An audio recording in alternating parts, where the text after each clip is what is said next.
Trump వచ్చేసాడు, పూర్తి స్థాయిలో బాధ్యతలు తీసుకున్నాడు. వచ్చి రాగానే ఇట్లా కుర్చీలో కూర్చుంటూనే 40కి పైగా ఎగ్జిక్యూటివ్ ఆర్డర్స్ పై సంతకాలు పెట్టేశాడు. అంటే ఎన్నికల్లో తను ఇచ్చిన హామీలను నిలుపుకునే పనిలో పడ్డాడు అన్నమాట. యుద్ధ ప్రాతిపదికన అనొచ్చు, ఏకంగా 40 ఎగ్జిక్యూటివ్ ఆర్డర్స్ పై సంతకాలు చేయడము. అయితే ట్రంప్ ముఖ్యంగా పాలన అంటే తన గవర్నెన్స్ పరంగా, అలాగే ఇమ్మిగ్రెంట్స్ వలసల విషయంలో, సరిహద్దు భద్రత విషయంలో, అలాగే అమెరికా సొసైటీ కొన్ని రోజులుగా ఎదుర్కొంటున్న సమస్యలకు సంబంధించి ఆయన ఏదైతే ఎన్నికల్లో మాట్లాడాడో, హామీ ఇచ్చాడో వాటికి సంబంధించిన ముఖ్యమైన ఆర్డర్స్ అందులో ఉన్నాయి. అయితే ఇంతకు ముందు వీడియోలో నేను చెప్పాను, ట్రంప్ వస్తే ఏం జరుగుతాయి అంటే యుద్ధాలు అవుతాయి, బంగ్లాదేశ్ ఇష్యూ కానివ్వండి, కెనడా ట్రూడోని ఎట్లా ఇది చేశాడు, ఇవన్నీ కూడా మనం మాట్లాడుకున్నాము. ఇప్పుడు అంతర్జాతీయ విషయాల కన్నా కూడా ట్రంప్ తన దేశం కోసం అంటే ఎన్నికల్లో ఏమేం మాట్లాడాడు, వేటి మీద సంతకాలు పెట్టాడు, ఏం జరగబోతుంది, దీనికి సంబంధించి ఈ వీడియోలో మనం మాట్లాడుకుందాము. ముఖ్యంగా భారత్తో ముడిపడి ఉన్న, ఎందుకంటే అత్యధిక భారతీయులు ఉంటారు అమెరికాలో ఉన్న, అంటే విదేశీయులలో భారతీయులే ఎక్కువ, భారతదేశం నుంచి కూడా ఎక్కువ మంది అమెరికాకు వలస వెళ్తుంటారు ఉద్యోగ ఉపాధి కోసం. చాలా మంది అక్కడ సెటిల్ అయ్యారు కూడా. అయితే వలసల విషయంలో అంటే ఎలాంటి ప్రభావం ఉండబోతుంది అది ఎక్కువగా మాట్లాడుకుంటూ మిగతా నిర్ణయాలన్నింటి మీద, ట్రంప్ తీసుకున్న నిర్ణయాలు, ఈ ఆర్డర్స్ ఏంటేంటి, ఏం అమలు కాబోతున్నాయి ఏంటి అనేది అది మనం మాట్లాడుకుందాము. ముందు ఇమ్మిగ్రెంట్స్ విషయంలో చాలా కఠిన నిర్ణయాలు తీసుకున్నాడు ట్రంప్. గతంలో అంటే అమెరికా వాళ్ళ రూల్స్, అంటే వాళ్ళ రాజ్యాంగం అనొచ్చు, వాళ్ళ రాజ్యాంగం ప్రకారము అమెరికా వచ్చి అక్కడ ఉంటున్న ఇతర దేశాల వాళ్ళు అక్కడ పిల్లల్ని కంటే, అంటే వాళ్ళకి అక్కడ పిల్లలు పుడితే న్యాచురల్ గానే సహజంగానే వాళ్ళు అమెరికన్ సిటిజన్ అయిపోతారు. అది ఒక రూల్ లా ఉండేది. కానీ ఇప్పుడు అలా ఉండదు.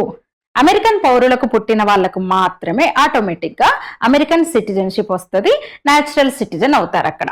అంటే పర్మనెంట్ రెసిడెంట్ లేదా గ్రీన్ కార్డు ఉన్న పిల్లలకి పౌరసత్వం ఆటోమేటిక్ గా వస్తుంది. అంటే విదేశాల వాళ్ళైనా సరే అక్కడ పౌరసత్వం ఉండి గ్రీన్ కార్డు ఉన్న వాళ్ళు ఉంటారు కదా, వాళ్ళ పిల్లలకు మాత్రమే వస్తుంది అనమాట.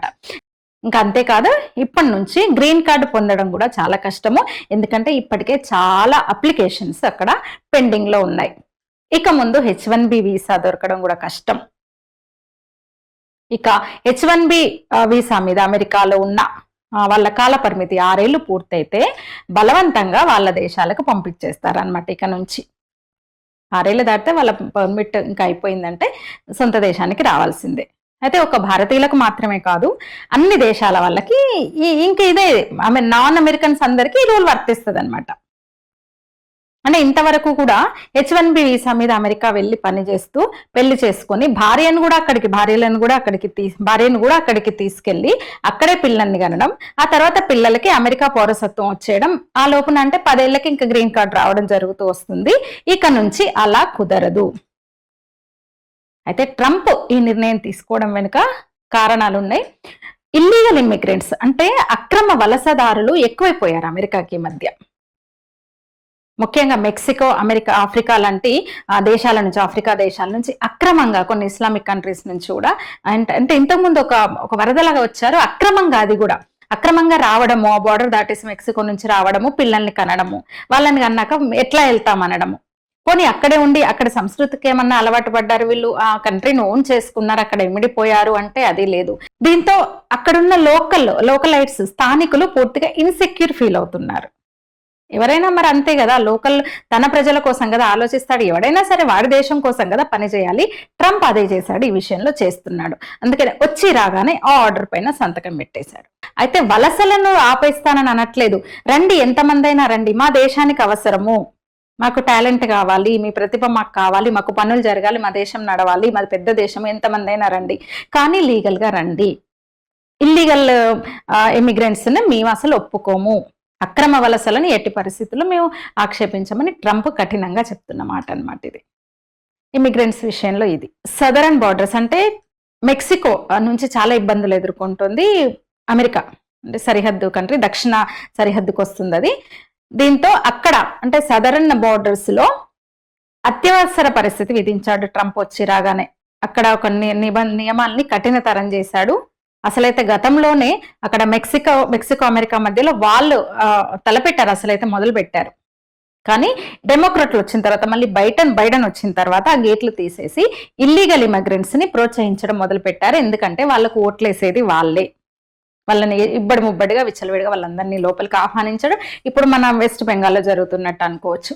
వాళ్ళకు ఓటు కల్పించడం, మనకు దగ్గర రోహింగ్యాలకు అట్లాగే చేస్తున్నారు కదా, ఇక్కడికి ఈవెన్ హైదరాబాద్ లో కూడా వాళ్ళ ఓటు హక్కు కల్పిస్తూ, ఆధార్ ఇస్తూ, ఇండ్లు ఇస్తూ ఇవన్నీ చేస్తున్నారు కదా కొన్ని సెక్యులర్ పార్టీలు. అట్లా అక్కడ డెమోక్రాట్లు కూడా, డెమోక్రాటిక్ పార్టీ బైడెన్ కూడా అదే పని చేశాడు అనమాట. మెక్సికో నుంచి ఇతర ఆఫ్రికా కంట్రీస్ నుంచి అక్రమంగా వలసలను ప్రోత్సహించడం, వాళ్ళకి అక్కడ ఓటు కల్పించడం. ఎందుకంటే వాళ్ళే మాకు ఓటేస్తారు, వాళ్ళ ఓట్లతో మళ్ళీ అధికారంలోకి రావచ్చు అని గతంలో కూడా అట్లాగే వచ్చాడు. అంటే డెమోగ్రఫీని చేంజ్ చేసి గెలుస్తూ వచ్చారు డెమోక్రాట్లు. మొన్న కూడా అదే అనుకున్నారు, నెక్స్ట్ కూడా అదే అనుకుంటారు. కాబట్టి వాళ్ళందుకు అంగీకరించకపోవచ్చు. అయితే కొన్ని ఇప్పుడు తీసుకున్న కొన్ని నిర్ణయాలు అంటే కాంగ్రెస్ ఆమోదం లేకుండానే, ఇలాంటి విషయాలు అయితే కాంగ్రెస్ ఆమోదం లేకుండానే, ముఖ్యంగా మెక్సికో వాళ్ళకి సంబంధించి ఫెడరల్ నిధులతో గోడను పూర్తి చేసేయచ్చు. ఆ పని చేస్తాడు. అది కూడా యుద్ధ ప్రాతిపదికగా ట్రంప్ చేసే అవకాశం అయితే ఉంది. అంటే వాళ్ళ అక్రమ వలసలకు అడ్డుకట్ట వేయడము, బోర్డర్ సెక్యూర్ గా ఉండాలని కోరుకోవడం, అంటే సరిహద్దుల రక్షణ కోసం కూడా. ఈ రెండు ట్రంప్ తీసుకున్న కీలక నిర్ణయాలని చెప్పొచ్చు. ఇవి ఇవి ఇవి ఇవి ఎన్నికల్లో హామీ ఇచ్చాడు. ఇక సొసైటీ పరంగా అమెరికా సొసైటీ ఎన్నడూ లేని విధంగా ఒక ఒక ఒక పిచ్చి లాగా, పైత్యం లాగా అయిపోయింది ఒక కల్చర్ అమెరికాలో. ఎలా ఉందంటే స్కూల్ ఏజ్ పిల్లల్లోనే, స్కూల్ పిల్లలకే మీ జెండర్ని మీరే ఐడెంటిఫై చేసుకోమని పిల్లలకు చెప్పడం. దీంతో పిల్లలు పాడవుతున్నారు. సొసైటీ అంటే ఎన్నడూ లేని విధంగా ఒక సంస్కృతి గురించి, ప్రపంచమంతా కూడా కేవలం మనం సంస్కృతి అనగానే సంస్కృతి మాట్లాడేది, నాగరికత గురించి సంస్కృతి ఇలాంటి పదాలు మాట్లాడేది భారతే ఇంతకాలం ఉండేది. ఇప్పుడు ప్రతి దేశం కూడా వాళ్ళ ఐడెంటిటీ కోసం, అంటే తమ ప్రాంతం గొప్పతనం, తమ సంస్కృతిని కాపాడుకోవడానికి, కల్చర్ని ఇది మా కల్చర్ అని చెప్పుకోవడానికి గర్వపడుతున్నాయి, ప్రచారం చేసుకుంటున్నాయి. ఇప్పుడు ఇది ఆ సీజన్ అనొచ్చు, ఆ ట్రెండ్ మనం చూస్తున్నాము. అలాగే అమెరికా కూడా తమకంటూ ఒక సంస్కృతి ఉంది, దాన్ని కాపాడుకోవాలి అన్న ఆలోచనలో ఉంది. అందులోనూ ట్రంప్ ముఖ్యంగా అని చెప్పొచ్చు. ఇక ఓకిజం ఎంత ప్రమాదకరంగా మారిందంటే చెప్పాను కదా, అంటే మగపిల్లలుగా పుట్టిన వాళ్ళు మేము ఆడవాళ్ళమని చెప్పుకోవడం, మేలుగా పుట్టిన వాళ్ళు మేము ఫిమేల్ అని చెప్తూ మహిళల కార్యక్రమాల్లో మహిళల గుంపులోకి చేరబడడం ఎక్కువైపోయింది అక్కడ. ఈ ఎల్జీబీటీ అంటూ ఈ తొక్క తొండ ఇవన్నీ ఏమొద్దని ట్రంప్ కఠినంగా చెప్పేస్తున్నాడు. ఆడపిల్లగా పుడితే ఆడపిల్లలానే ఉండాలి, మగోళ్ళగా పుడితే మగోళ్ళలానే ఉండాలి.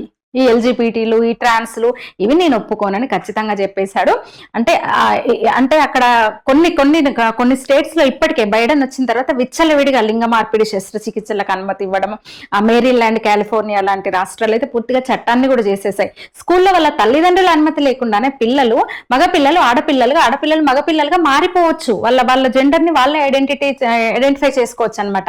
అంత ప్రమాదకరమైన పరిస్థితుల్లో ట్రంప్ ఇచ్చిన ప్రధాన హామీ కూడా ఇది. ఇక ఎలన్ మస్క్ కూడా ఈ విషయంలో స్వతహాగా బాధితుడు. ఎలన్ మస్క్ కొడుకు అమ్మాయిలాగా మారడంతో ఆ కసి ఎలన్ మస్క్ లో కనిపించింది. బైడెన్ కు వ్యతిరేకంగా ట్రంప్ కు సపోర్ట్ చేయడానికి అన్ని విధాలా ప్రచారం కూడా చేశాడు, నేరుగా ప్రత్యక్షంగా ట్రంప్ కోసము. ఎందుకంటే తను కూడా విక్టిమ్ అన్నమాట. ఈ ఓకిజానికి వ్యతిరేకంగా కొంతకాలంగా మస్క్ తన స్వరాన్ని వినిపిస్తూ వస్తున్నాడు ఎలన్ మస్క్. దీంతో ఈ నిర్ణయాన్ని కఠినంగా అమలు చేయబోతున్నాడు ట్రంప్. దాని మీద కూడా, దానికి సంబంధించిన ఆర్డర్ మీద కూడా సంతకం చేశాడు ట్రంప్. అంటే ఎంత ఘోరం అంటే ఆడకి మగకి ఒకే వాష్రూమ్, అక్కడ వాష్రూమ్ కూడా విడిగా ఎందుకు, లింగ భేదం ఎందుకు, ఆడ మగ ఒకటే, అసలు ఆడవాళ్ళమే మగవాళ్ళగా మారుతున్నామని ఒక పైత్యం విపరీతంగా ముదిరిపోయింది అమెరికాలో. కొన్ని కంపెనీల్లో అయితే ఇద్దరు ఒకే వాష్రూమ్ లోకి వెళ్ళొచ్చు. ఇంకా దారుణం, దుర్మార్గమైన విషయం ఏంటంటే భారతదేశంలో కూడా కల్చర్ వచ్చింది. కొన్ని యుఎస్ కంపెనీలు ఇక్కడ కూడా కామన్ వాష్రూమ్స్ పెట్టాయి. ఆడమగ తేడా లేదు, జెండర్ ఇది ఎందుకు, ఇద్దరు ఒకటే అనేసి.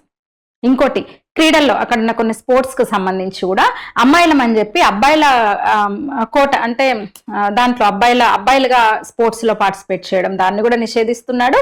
అలాగే ట్రాన్స్జెండర్స్ సైన్యంలో వెళ్ళడానికి లేదు, మిలిటరీలోకి వాళ్ళకి అవకాశం లేదు, లింగ మార్పిడి చేయించుకున్న వాళ్ళకు. అది ఒక ఆర్డరు. అంటే సొసైటీ పరంగా అమెరికా సంస్కృతిని కాపాడుకోవడంలో భాగంగా ఈ నిర్ణయాలను ట్రంప్ చెప్తూ వచ్చాడు. అంతేకాదు, అంటే దీంతో జెండర్ ఐడియాలజీని ప్రోత్సహించబోమని ట్రంప్ ఎన్నికల ప్రచారంలో చెప్పాడు. అన్నట్టుగానే అది అమలు చేయబోతున్నాడు అన్నమాట. ఇంకా దీంతో పాటు బైడెన్ గతంలో తీసుకున్న కుల, మత, జాతి, వర్ణ వివక్ష నిర్మూలన, కుల, జాతి, మత, వర్ణ వివక్ష నిర్మూలన అంటూ గత ప్రభుత్వం మొదలుపెట్టిన డైవర్సిటీ, ఈక్విటీ అండ్ ఇంక్లూజన్, అంటే వైవిధ్యం, సమానత్వం, అందరినీ కలుపుకుపోయే తత్వం పేరుతో చేస్తున్న కార్యక్రమాలను రద్దు చేశాడు ట్రంప్. ఇక ఇందాక మనం సరిహద్దు సదరన్ బార్డర్స్ గురించి అనుకున్నాం కదా, అక్కడ ఏంటంటే ఒక మెక్సికోతో పెద్ద తలనొప్పైంది అమెరికాకి. విచ్చలవిడిగా డ్రగ్స్ ఆ దేశం నుంచి వస్తున్నాయి. అక్రమ వలసలతో పాటు, మనుషుల అక్రమ వలసలతో పాటు డ్రగ్స్ కూడా, విపరీతమైన మాదక ద్రవ్యాలు బార్డర్ ద్వారా అమెరికాకు వస్తున్నాయి. దీంతో డ్రగ్స్ బారిన పడి అమెరికా యువత పాడైపోతుంది. దీంతో మెక్సికన్ నుంచి డ్రగ్స్ తెస్తే, ఎవరన్నా డ్రగ్స్ తీసుకొచ్చి పట్టుబడితే వాళ్ళని ఉగ్రవాదులుగా పరిగణిస్తాం, ఉగ్రవాదులకు పడే శిక్ష వేస్తామని కూడా ట్రంప్ ఒక కీలక హెచ్చరిక అయితే చేశాడు. అదే సమయంలో వాటికి అడ్డుకట్ట వేయడానికి మెక్సికో నుంచి వచ్చే డ్రగ్స్ కి అడ్డుకట్ట వేసే ఉద్దేశంతో కెనడా, మెక్సికో ఉత్పత్తుల మీద, అంటే దిగుమతుల మీద పూర్తిగా 25% సుంకం విధించాడు. అది కూడా ఎన్నికల్లో చెప్పాడు. అంటే ఫలితాల అంటే తమ పార్టీ గెలిచిన తర్వాత కూడా బాధ్యతలు తీసుకోకముందే పదే ప్రస్తావిస్తూ ఈ విషయాన్ని ప్రస్తావిస్తూ వచ్చాడు. కెనడాకు గట్టి వార్నింగ్ ఇచ్చాడు ట్రంప్. ఒక దశలో ట్రూడో వెళ్ళి కలిశాడు ట్రంప్ ని. అసలు ఇంకా దారుణమైన ఒక ఆఫర్ కూడా ఇచ్చాడు. 51 రాష్ట్రంగా కెనడాను అమెరికాలో కలపండి, నేను గవర్నర్ని చేస్తా అని. అంటే దీంతో ట్రూడో తగ్గిపోయాడని చెప్పొచ్చు. ఇక ఇవి అంటే అక్రమ వలసలు అలాగే సరిహద్దు ఈ విషయాలు. సొసైటీకి సంబంధించి అంటే అమెరికా సొసైటీలో ఒక వికృత పోకడలని ఎట్లా కట్టడి చేయడానికి తీసుకున్న నిర్ణయాలు ఇవైతే. పాలనా పరంగా కూడా ట్రంప్ కొన్ని నిర్ణయాలు కూడా యుద్ధ ప్రాతిపదికన తీసుకున్నారు. FBI ముఖ్యంగా ఫెడరల్ బ్యూరో ఇన్వెస్టిగేషన్ ఇంతకుముందు చాలా మంది వర్క్ ఫ్రమ్ హోమ్, అంటే ఇంటి నుంచే పనిచేసే వాళ్ళు చేయాల్సిన పని అంటే లా అండ్ ఆర్డర్ పని చేయకుండా పూర్తిగా ఒక రాజకీయ నాయకుల దగ్గర చేరి కొంచెం అంటే అతి చేయడం వల్ల చేయాల్సిన పని కన్నా వేరే పని చేయడం, ఇంటెలిజెన్స్ పనులు చేయడం, ఇవన్నీ చేస్తుండడంతో ట్రంప్ సీరియస్ అయ్యాడు. అప్పుడు కూడా వార్నింగ్ ఇచ్చాడు. ఇప్పుడు కూడా అంతే. వాళ్ళు ఖచ్చితంగా FBI ఫెడరల్ ఉద్యోగులందరూ కూడా ఖచ్చితంగా ఆఫీస్కి వచ్చి పని చేయాల్సిందే.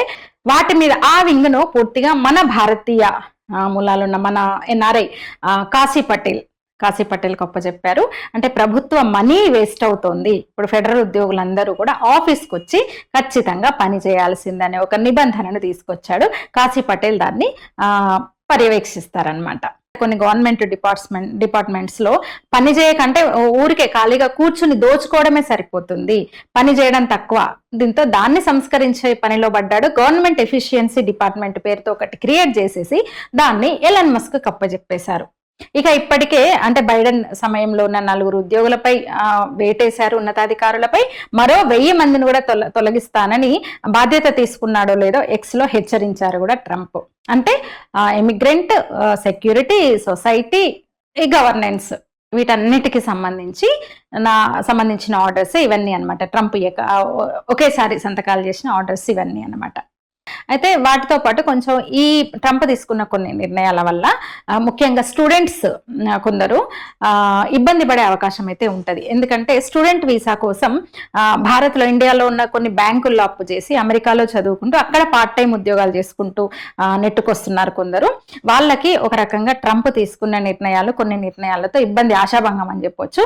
ఎందుకంటే ఇక ముందు అమెరికన్ యూనివర్సిటీ, అమెరికా వెళ్ళి అక్కడ యూనివర్సిటీలో MS పెద్ద కోర్సులు ఏమన్నా పై చదువులు చదవాలి అనుకునే మధ్యతరగతి వాళ్ళకి ఒక భారం అయితే అవుతుంది. ఎందుకంటే అమెరికా, బ్రిటన్ దేశాల్లో యూనివర్సిటీలు ముస్లిం దేశాల నుంచి ఎక్కువగా అంటే భారీగా విరాళాలు స్వీకరిస్తూ నెట్టుకొస్తున్నాయి. అమెరికాలోని అన్ని యూనివర్సిటీలు కూడా దాదాపు. అయితే ఆ విరాళాలు తీసుకోకుండా అడ్డుకునే ప్రయత్నంలో ట్రంప్ ఉన్నాడు. ఎందుకంటే 2 ఏళ్లుగా మనం చూస్తే, చాలా రోజులుగా మనం చూస్తే యూనివర్సిటీలో, అమెరికాలోని యూనివర్సిటీ విద్యార్థులు పాలస్తీనా జెండాలు పట్టుకొని, పాలస్తీనాకు అనుకూలంగా రివర్ టు సీ అనే ఒక ప్లకార్డులు పట్టుకొని నినాదాలు చేస్తూ రోడ్డు మీదకి వచ్చి గందరగోళం సృష్టించారు. అందరం చూసినాం. వాటికి అడ్డుకట్ట వేసే ఉద్దేశంతో యూనివర్సిటీ ఫీజులు పెంచేసి, లోకల్ యూనివర్సిటీలో వాళ్ళే ఫీజులు పెంచేసి ముస్లిం దేశాల నుంచి ఫండ్స్ ని తీసుకోకుండా చేస్తే బాగుంటనే ఒక ప్రపోజల్ వచ్చింది ట్రంప్ ఎన్నికలకు ముందే. అయితే ఆ నిర్ణయం తీసుకుంటే గనక భారతీయ విద్యార్థులు అక్కడ వాళ్ళకి ఖర్చులకు సరిపడా కూడా ఇక్కడ నుంచే సమకూర్చుకుని వెళ్లాల్సి ఉంటుంది. బైడెన్ తీసుకున్న ఇంకో నిర్ణయం ఏంటంటే, ఇంకో పిచ్చి నిర్ణయం ఏంటంటే, పెట్రోల్ ఉత్పత్తుల వాడకం వల్ల, పెట్రో ప్రొడక్ట్స్ వల్ల పర్యావరణం నాశనం అవుతుంది.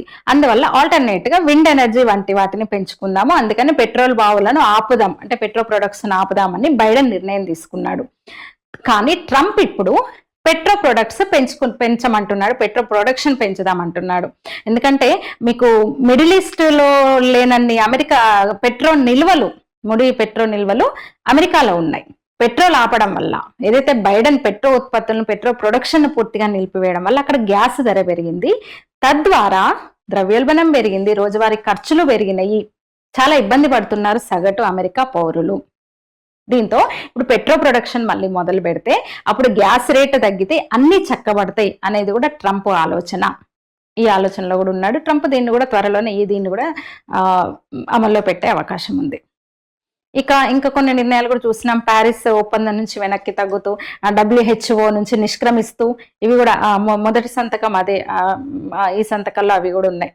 ట్రంప్ బాధ్యత తీసుకుంటూ అన్న ఒక మాట, ఒక్కరోజు నియంతగా ఉంటాను నేను అన్నాడు. ఒక్కరోజు నియంతగా అంటే నేను చేయాల్సిన పనులన్నీ ఒక్క రోజులో చేస్తాను, మిగతా రోజులు పాలన మీద దృష్టి పెడతాను అని అన్నట్టుగానే ఎగ్జిక్యూటివ్ ఆర్డర్స్ మీద సంతకం చేశాడు.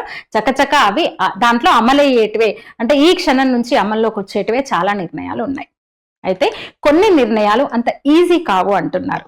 చాలా వాటిని, అంటే ట్రంప్ తీసుకున్న ఎగ్జిక్యూటివ్ ఆర్డర్స్ ద్వారా చాలా నిర్ణయాలు అయితే చాలా వాటిని అమలు చేయొచ్చు ఇప్పటికిప్పుడు. ఎందుకంటే అమెరికాలో అధ్యక్ష తరహా పాలన అమల్లో ఉన్న అమెరికాలో ప్రెసిడెంటే ఫుల్ పవర్ఫుల్. ప్రెసిడెంట్కి ఫుల్ పవర్స్ ఉంటాయి, ట్రంప్కు ఫుల్ పవర్స్ ఉన్నాయి. అయితే పౌరసత్వ హక్కు విషయంలో, అంటే అది ఒక రాజ్యాంగ, అంటే దాని విషయంలో మాత్రం చట్టపరంగా చిక్కులు రావచ్చు. కొందరు రివ్యూకి వెళ్ళే అవకాశాలు ఉంటాయి. అది జరగాలంటే రాజ్యాంగ సవరణ జరగాలి. ఇక్కడిలాగే అక్కడ కూడా మెజారిటీ కావాలి. ఇక్కడ మనకు పార్లమెంట్ ఉభయ సభలు ఎట్లయితే రాజ్యసభ లోక్సభలో ఏ చట్టం కావాలన్నా బిల్లు అందులో ఆమోదమయ్యి మళ్ళీ ప్రెసిడెంట్ సైన్ తర్వాత చట్టం అవుతుంది కదా, అక్కడ కూడా హౌస్ ఆఫ్ రిప్రజెంటేటివ్స్, అంటే అక్కడి అమెరికా ప్రతినిధుల సభలో, హౌస్ ఆఫ్ రిప్రజెంటేటివ్స్ లో రిపబ్లికన్లకు కొంచెం ఆధిక్యం తక్కువ ఉంది. అందుకని కొన్ని చట్టాలకు డెమోక్రాట్ల మద్దతు అవసరం ఉంటుంది. అయితే అన్ని కాదు, ఈ ఎగ్జిక్యూటివ్ ఆర్డర్స్ లో ట్రంప్ తీసుకున్న ఈ నిర్ణయాల్లో చాలా వరకు ప్రెసిడెంట్ తీసుకున్న నిర్ణయాలు అమలైతే అవుతాయి. కొన్ని 1-2కి ఏమన్నా చట్టపరమైన అవరోధాలు వచ్చే అవకాశం ఉంటుంది. తను తీసుకున్న ఈ నిర్ణయాల విషయంలో ట్రంప్ చాలా సీరియస్ గానే ఉన్నట్టుగా అనిపిస్తుంది. ఇది కొంచెం మనం టచ్ చేసుకుందాం అన్నాను కదా. ఇంటర్నేషనల్ గా, అంటే అంతర్జాతీయంగా ట్రంప్ మరి ఎవరికి ఫేవరు? ఇండియాకి ఫేవరా, చైనాకి ఫేవర్ అంటే ఏమీ కాదు, వాళ్ళ కంట్రీకి తన ఫేవర్. అమెరికాకు ఫేవర్ ట్రంప్ అనేవాడు. అయితే యుద్ధాల విషయంలో మనం చాలాసార్లు అనుకున్నాం ట్రంప్ వస్తే యుద్ధాలు అవుతాయని. ఎందుకంటే ఇంతకు ముందు కూడా ట్రంప్ అధ్యక్షుడిగా పనిచేసినప్పుడు కూడా యుద్ధాలను ఆపాడు, ఏ యుద్ధం జరగలేదు. మొత్తం అధ్యక్షుల హిస్టరీ ఒకసారి చూస్తే, అమెరికా గతంలో ప్రెసిడెంట్ గా పనిచేసిన వాళ్ళ హిస్టరీ చూస్తే, ప్రతి ప్రెసిడెంట్ కూడా ఏదో ఒక యుద్ధాన్ని చేయించాడు, ప్రోత్సహించాడు, కారణమయ్యాడు. లిబియా మనం చూసాం, గడాఫీని లైట్ చేశారు, ఇరాక్, కువైట్ వారు, ఇవన్నీ మనం చూసాము. అమెరికా ఉండి నడిపించిన, అన్ని తానే సూత్రధారి చేయించిన యుద్ధాలు అవన్నీ కూడా అందరికీ తెలుసు. అయితే ట్రంప్ యుద్ధాల విషయంలో ఎన్నికల్లో ప్రామిస్ చేసింది కూడా అదే, యుద్ధాలు జరగనివ్వను, శాంతి ఉండాలి, ప్రపంచ శాంతిని నేను కోరుకుంటానని చెప్పాడు. ఇప్పుడు ఉక్రెయిన్ రష్యా విషయంలో పుతిన్ ఎలాగో తనకి క్లోజు, ఒక రోజులో నేను కాల్ చేస్తాను, నేను సెట్ చేస్తానని కూడా అన్నాడు. అయితే రీసెంట్ గా అన్నాడు పుతిన్ వల్ల రష్యా నాశనం అవుతుందని కూడా రీసెంట్ గా ఒక మాట అన్నాడు. అయితే ఇప్పటికే అంటే కంట్రోల్ చేయొచ్చు, జెలెన్స్కీని కంట్రోల్ చేసే అవకాశం ఉంది. ఎందుకంటే వాళ్ళని మేపాల్సిన అవసరం ఏముంది, ఎందుకంటే అమెరికాను ఎక్కువగా నడిపిస్తున్నది ఫార్మా లాబీ, అలాగే డిఫెన్స్ లాబీ. డీప్ స్టేట్ ఆడిస్తుంది. దీంతో యుద్ధాలను ఎంకరేజ్ చేస్తూ వచ్చారు వాళ్ళు. కానీ ట్రంప్ కఠినంగా చెప్పాడు, నేను యుద్ధాన్ని ఆపే ప్రయత్నం చేస్తానని. అందువల్ల ఉక్రెయిన్ కి పంపించాడు, ఖచ్చితంగా ఆయుధాలు పంపించాల్సిన అవసరం, వాళ్ళని పోషించి అంత డబ్బులు పెట్టాల్సిన అవసరం ఏముంటది ట్రంప్కి. అందులో యుద్ధం వల్ల ఈ సంక్షోభం వద్దు, శాంతి కోరుకుందాము అని తనే చెప్తున్నప్పుడు ట్రంప్ ఎంకరేజ్ చేయకపోవచ్చు. నీకు ఇప్పటికే చూసాము, ఇట్లా ట్రంప్ ఇంకో 2 రోజులైతే బాధ్యతలు తీసుకుంటాడు అనగా ఏం జరిగిందో చూసినాము. నెతన్యాహు ఇష్టం లేకున్నా సీజ్ ఫైర్ ఒప్పుకోవాల్సి వచ్చింది. జెలెన్స్కీతో కూడా మాట్లాడతాడు. ఇందాకే కొంచెము పుతిన్ వ్యతిరేకంగా చిన్న స్టేట్మెంట్ ఇచ్చాడు. అసలైతే పుతిన్ కు ట్రంప్ కు మంచి సంబంధాలే ఉన్నాయి. పుతిన్తో నేను చెప్తానన్నా మాట్లాడిన మనిషి ఇందాక రష్యా నాశనం అవుతుంది పుతిన్ వల్ల అని కూడా అన్నాడు. సో వీటన్నిటినీ చక్కదిచ్చే అవకాశం అయితే ఉంది. అంటే ముందు ట్రంప్ తన దేశంలో అంతర్గత సమస్యలు, అంతర్గత వ్యవహారాల మీద ఎక్కువ ఫోకస్ చేస్తాడని మనకు తెలుస్తోంది. ఎందుకంటే తీసుకున్న నిర్ణయాలు, ఈ ఆర్డర్స్ మీద వెంటనే సైన్ చేయడం, ఆ తర్వాత అంటే ఒక పెద్దన్నలాగా, అగ్రరాజ్యం పెద్దన్న అని చెప్పుకుంటారు కదా, ఇతర దేశాలంటే యుద్ధానికి సంబంధించి ఈ పాత్ర పోషించే అవకాశం అయితే ఖచ్చితంగా ఉంటది. ఇంకా ట్రంప్ ఇంకొక విషయము, చైనాకు సంబంధించి చైనాను పిలిచాడు ట్రంప్ గాని ఇండియాను పిలవలేదు. చైనా జిన్పింగ్ ను తన ప్రమాణ బాధ్యతల స్వీకారానికి ఆహ్వానించాడు, కానీ జిన్పింగ్ వెళ్ళలేదు. అదే సమయంలో ట్రంప్ ఒక మాట అన్నాడు, నేనే వస్తున్నా చైనాకి అని. అంటే చైనాకి అమెరికా కూడా కొన్ని ఇష్యూస్ ఉన్నాయి, అవి కూడా సాల్వ్ చేసే ఇది ఉంది. ఆ ఇండికేషన్స్ కూడా ట్రంప్ పంపిస్తున్నాడు. గతంలో ట్రంప్ ప్రెసిడెంట్ గా ఉన్నప్పుడు కూడా నార్త్ కొరియాకి వెళ్ళాడు, కిమ్ ను కలిసి వచ్చాడు, వచ్చి రాగానే ఆంక్షలు విధించాడు. ఇప్పుడు కూడా ట్రంప్ అన్నమాట ఏంటంటే నేను చైనా వెళ్తాను అని చెప్పాడు, రష్యా వెళ్తానని చెప్పాడు.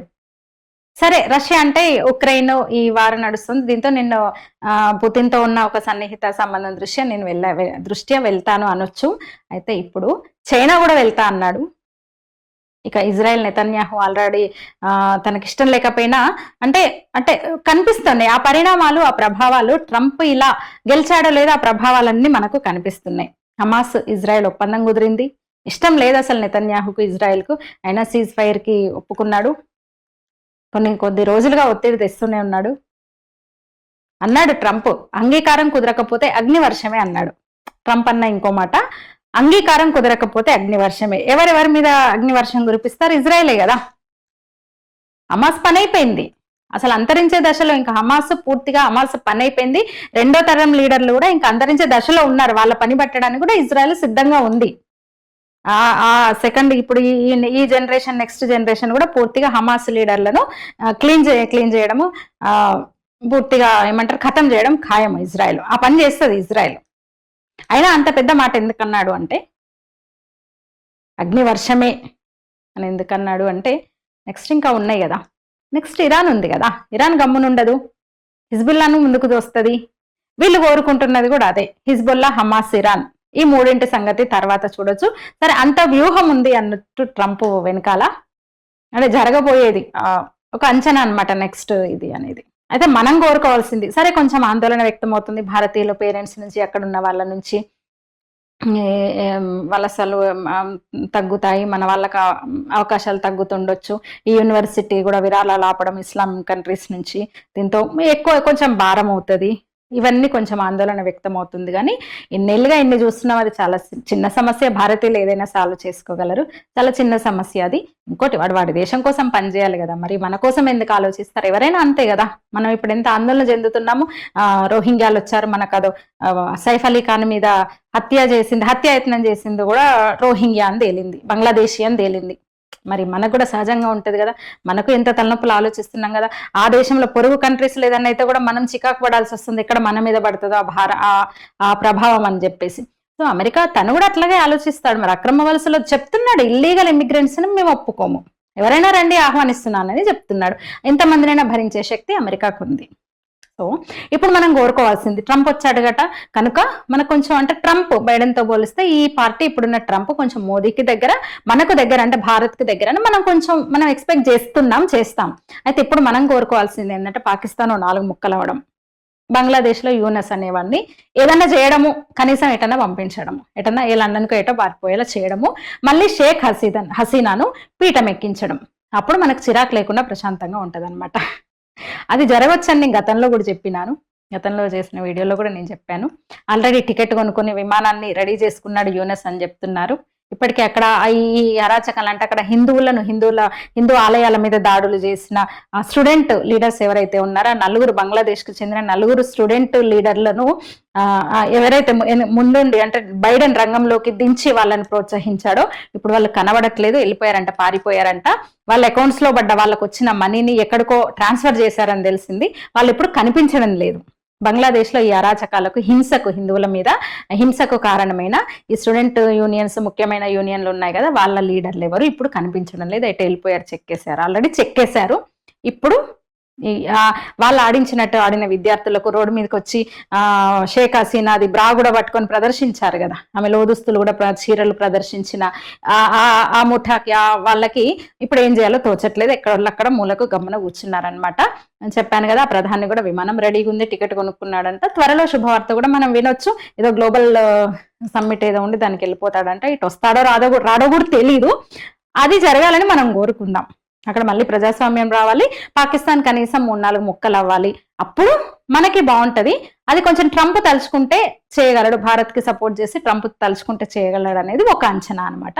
అప్పుడు మాత్రమే అది అటు బంగ్లాదేశ్ చల్లబడుతుంది, ఇటు పాకిస్తాన్ చల్లబడుతుంది, మనకు హాయిగా ఉంటుంది. ఇది ఇంకా అంటే ట్రంప్ ఇంకా 24 hours అయింది తన బాధ్యతలు తీసుకొని.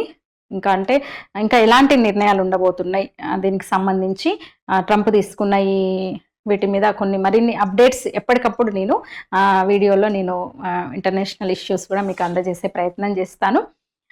ఇది అన్నమాట ట్రంప్ నిర్ణయాలు, మన మీద ప్రభావము, అంతర్జాతీయంగా ఏం జరగవచ్చు దీనికి సంబంధించిన మన అంచనాలు, సమాజం అభిప్రాయాలు. నా వీడియోస్ నచ్చితే లైక్ చేయండి, షేర్ చేయండి, నా ఛానల్ని సబ్స్క్రైబ్ చేయడం మర్చిపోవద్దు. ధన్యవాదాలు.